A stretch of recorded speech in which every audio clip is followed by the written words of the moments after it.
അസ്സലാമു അലൈക്കും വറഹ്മത്തുള്ളാഹി. ഉസ്താദ്, ഒരു സംശയം. ഈ മുഹറം മാസത്തിൽ വല്ലതും മേടിച്ച് കഴിഞ്ഞാൽ വല്ല പ്രത്യേകത എന്തെങ്കിലും ഉണ്ടോ?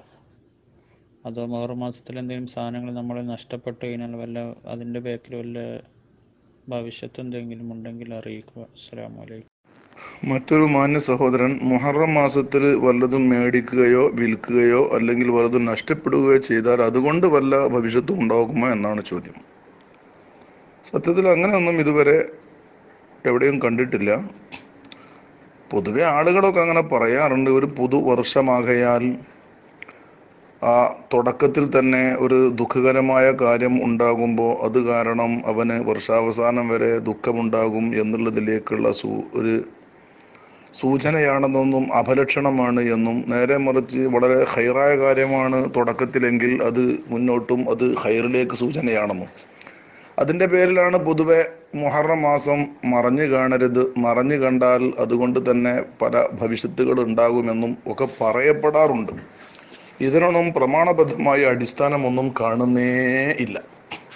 അങ്ങനെയൊന്നില്ല.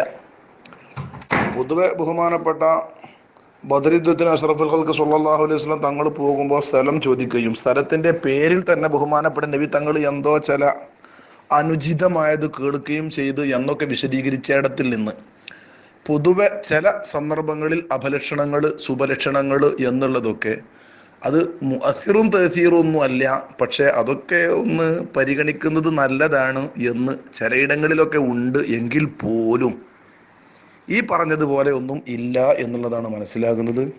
ചുരുക്കത്തിൽ ദിവസങ്ങളിൽ നഹ്സ് സാദ് എന്ന ബറക്കത്തുള്ളതും ബറക്കത്ത് ഇല്ലാത്തതും ഉണ്ട് എന്നുള്ളതൊരു പരമാർത്ഥമാണ്. എല്ലാ ദിവസങ്ങളും ഒരുപോലെയല്ല, നമുക്കെല്ലാവർക്കും അറിയാലോ. ബഹുമാനപ്പെട്ട ദിവസങ്ങളെ കൂട്ടത്തിൽ നിന്ന് ഉദാഹരണമായി ഹദീസിൽ വന്നതാണ് നിക്കാഹിന് ഏറ്റവും നല്ലത് ശവ്വാൽ മാസമാണ്. എന്താ എല്ലാ മാസവും ഒരുപോലെയല്ല നടുവ് വെച്ചൂടെ? അല്ല. അതുപോലെ തന്നെ നിക്കാഹിന് ഏറ്റവും നല്ലത് വെള്ളിയാഴ്ചയാണ്. അത് തന്നെ ഏറ്റവും നല്ലത് രാവിലെയാണ്. അതും ഏറ്റവും നല്ല ഇടം പള്ളിയാണ്. അപ്പം ചില സംഗതികൾക്ക് ചിലത് ഏറ്റവും അനുയോജ്യമാകും, അപ്പം അതിൻ്റെ എതിരുള്ളത് അനുയോജ്യം അല്ലാതെയും വരും. ഇതുപോലെ തന്നെ വളരെ നല്ല കാര്യങ്ങൾക്കൊക്കെ രാവിലെയാണ് ഉത്തമം എന്നും, അതിൻ്റെ അടിസ്ഥാനത്തിൽ പല ഉലമാക്കളും ചില കാര്യങ്ങൾക്ക് സമയങ്ങൾ നോക്കുന്നത് നല്ലതാണ്. ചിലത് നല്ല ഉത്തമമുള്ളതും ചിലത് അത്ര തന്നെ ഉത്തമം അല്ലാത്തതും ഉണ്ട് എന്ന് വിവരിക്കുന്നു. ബഹുമാനപ്പെട്ട തിങ്കളാഴ്ചയെക്കുറിച്ച് അത് വളരെ ബറക്കത്തിൻ്റെ ദിവസമാണ് എന്ന് ഇക്ലീലിൽ ഹദീസ് ഉദ്ധരിക്കുന്നുണ്ട്.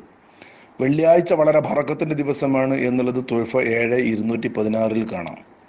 അതുപോലെ തന്നെ അജായിബുൽ മഖ്ലൂഖാത്ത് എന്ന കിതാബിൽ ഇമാം ഖസ്വീനി തങ്ങൾ ചില മാസങ്ങളിലും വർഷങ്ങളിലും ഒക്കെ ചില ദിവസങ്ങൾ സൂക്ഷിക്കേണ്ടതുണ്ട് എന്ന് കാണാം.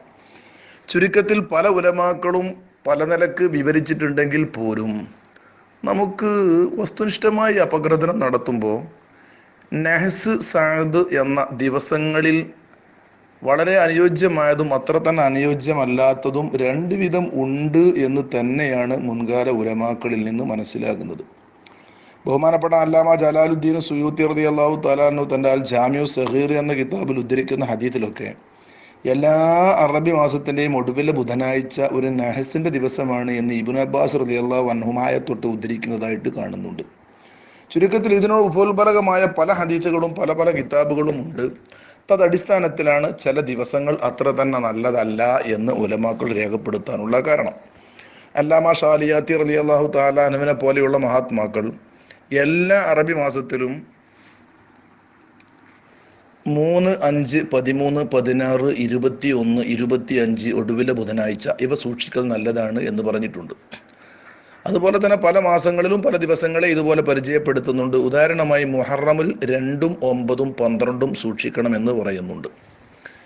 ഇതൊക്കെ നേരെ ഹദീസിലോ നസ്വായി വന്ന വിവരങ്ങളോ അല്ലെങ്കിലും പല ഉലമാക്കളും തജ്രിബത്തിൻ്റെ അടിസ്ഥാനത്തിലും അവർക്ക് കിട്ടിയ ഇൽഹാമിൻ്റെയോ മറ്റോ മശായിഖുമാരുടെ വാക്കിൽ നിന്നൊക്കെ അടിസ്ഥാനപ്പെടുത്തിയാവാം അല്ലാഹു ആലം.